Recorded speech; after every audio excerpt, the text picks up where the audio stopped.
one of the questions for the Dolphins moving forward is whether or not they have to be concerned about a potential suspension of Tyreek Hill now that he has resolved all legal issues arising from the June 18 marina incident that ended up in a settlement on Monday, but the NFL, which has been very tight-lipped about this, every email I've sent to the NFL about the Tyreek Hill June 18 incident has been no comment, no comment, no comment. Yesterday, Tyreek Hill met with reporters for the first time since it happened.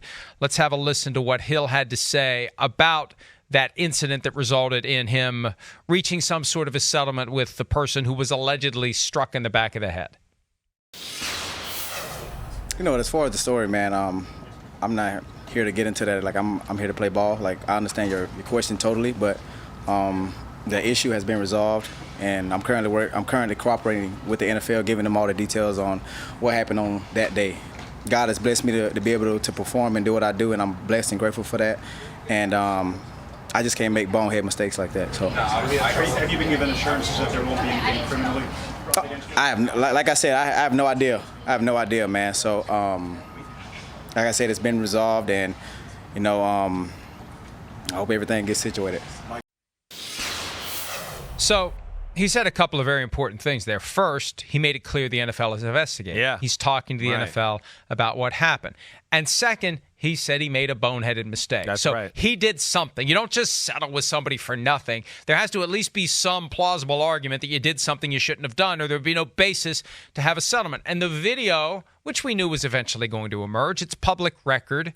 It was in the court file. I didn't see it yet, It Mike. was inevitable, just like the Ray Rice video, that it was going to ultimately become something that we could all see, and we're going to see it now. Okay. There's the video, 6/18/2023 at 6:45 p.m. Look at the man in the black, and Tyreek Hill goes by and kind of pops him from behind in the back of the head. Now, look, it was not a knockout blow by any stretch, but the way the law defines assault, any unwelcome contact counts as an assault. You can't just walk up to somebody and slap him in the face slightly, pop him in the back of the head and keep going. It's technically an assault. And you see that Hill does something to that guy and it causes him to turn around. Again, it's nothing that caused any serious injury, and it's probably one of the reasons why this initially led to reports that nothing was going to happen, but the guy wanted to push it, and he pushed it, and he got a settlement, and now it comes down to whether or not the NFL looks at that video and thinks, after talking to Tyreek Hill, whether or not they should invoke the rules and regulations under the personal conduct policy to take some sort of action against Tyreek Hill, Chris. Yeah, I mean, it's a tough one. Like he said, I give him credit for saying, hey, I can't do stuff like that, and be a bonehead. I do give him credit for that. I like you, just does the prior history affect him here? I mean, really, that act right there. Again, I'm not condoning that, but I don't look at that as a suspendable offense. I don't. No. Gosh, arguments happen like that all the time. I don't know. Who knows what he said too, right? And yes, I'm not condoning it, but we've certainly seen more egregious. Let me say this. Yeah. Let me say this. I think it's a good rule of thumb for us to always keep our hands to ourselves in those situations. Yeah. Right? Yeah. No matter how forceful or lack of forceful that may be, there should be a bubble there that never gets violated. Adult male, adult female, child, dog, anyone. That should not be part of the toolbox for expressing your frustration with someone. Yeah. Punching, slapping, kicking, hitting, even if you don't intend it to flatten the guy, you shouldn't do it. No, that force field should be around all of us when we're in an argument, a heated situation. You can talk with your hands, but don't.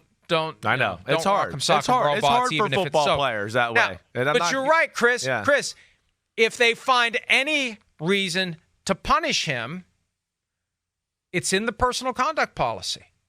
His history, pleading guilty in 2015 to choking and punching his then pregnant girlfriend, is relevant to setting the punishment.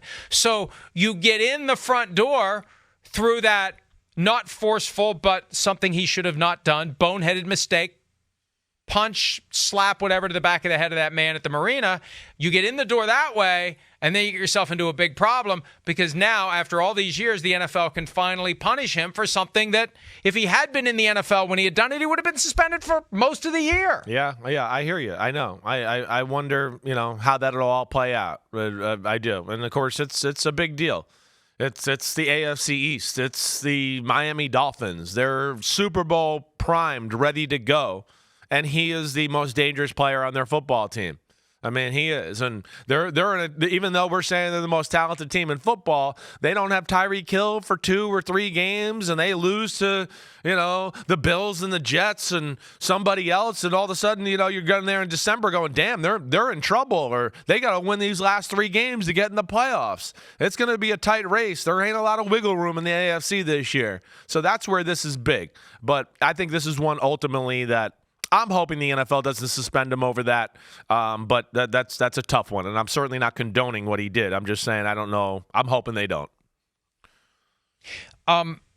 We'll see how it plays out. Now, remember, they have a procedure now in place where the league proposes a punishment. Judge Sue L. Robinson has a hearing. She's independent. She reaches findings of fact as to what happened, imposes a punishment. The NFL then has jurisdiction over the appeal of the punishment, but the NFL can't change any of the findings of fact. But we've seen the video. We see what the facts are.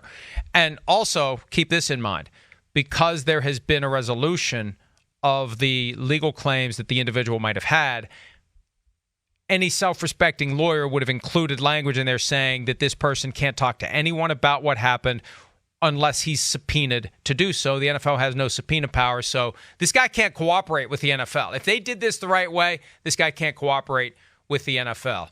And I don't know what more he could add to what we see on the video, but keep that in mind as well. Hi, it's Mike Florio. Thanks for watching PFT on YouTube. Hit subscribe for the latest news and analysis from Pro Football Talk.